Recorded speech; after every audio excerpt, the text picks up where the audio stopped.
Nananatili pa rin sa Alert Level 1 ang Bulkang Taal sa kabila ng pagsabog nito kahapon. Humingi tayo ng update patungkol dyan mula kay Benji Durango live. Benji? Audrey, hindi man naapektuhan ng pagputok kahapon ng Taal Volcano itong Tanawan City, Batangas. Ito naman ang isa sa mga lugar sa Batangas na unang naapektuhan sa tuwing nag-aalboroto itong bulkan. Kahapon nga, nakuna ng napakaraming video ang pagputok ng Taal Volcano na ikinatakot naman ng mga tao. 4:21 ng hapon kahapon nagbuga ng steam ang Bulkang Taal. Lumabas sa bunganga nito ang kulay puting usok. 8 minuto makalipas, nakunan sa CCTV footage na ito ang mas malakas na pagsabog. Iniluwa ng bulkan ang iba't ibang debris na bumalot sa main crater ng Taal Volcano.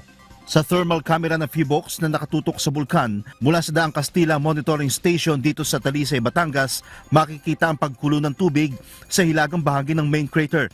Tumagal din ito ng 4 na minuto. Ang sumunod na kuha ang mas malakas na pagsabog. Nasa 3 minuto ring natakma ng usok ang thermal camera ng Feebox. Balot ng makapal na usok ang kuha ng video ng isang residente na nagkataong nasa gilid ng lawa ng Taal. Napasigaw naman ang residenteng ito nang makita ang nagangalit na usok mula sa Taal.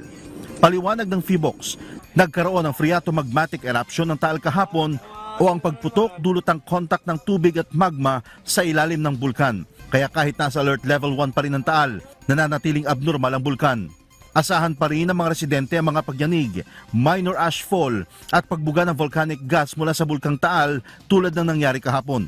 Sa huling monitoring ng Feebox, nasa 1,354 tons kada araw ang naitatala nilang sulfur dioxide emission ng Taal nitong katapusan ng Setyembre. Dahil dito, bantay saradong pagpasok sa Taal Volcano Island at sa permanent danger zone nito, lalo na sa bisinidad ng main crater at ng Daang Castilla Fissure. Pinaiiwas din ng mga eroplano na lumipad sa ibabaw ng bulkan.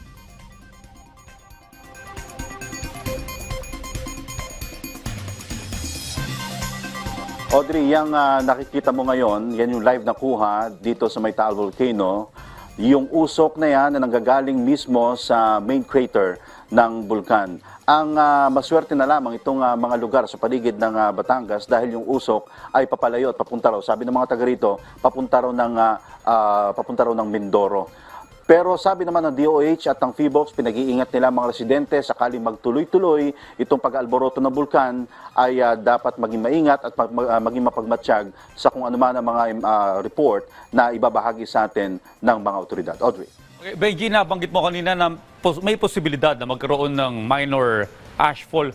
Meron bang mga lugar na malapit dyan sa Bulkang Taal na nakapagtala kung saan nagkaroon ng minor ashfall?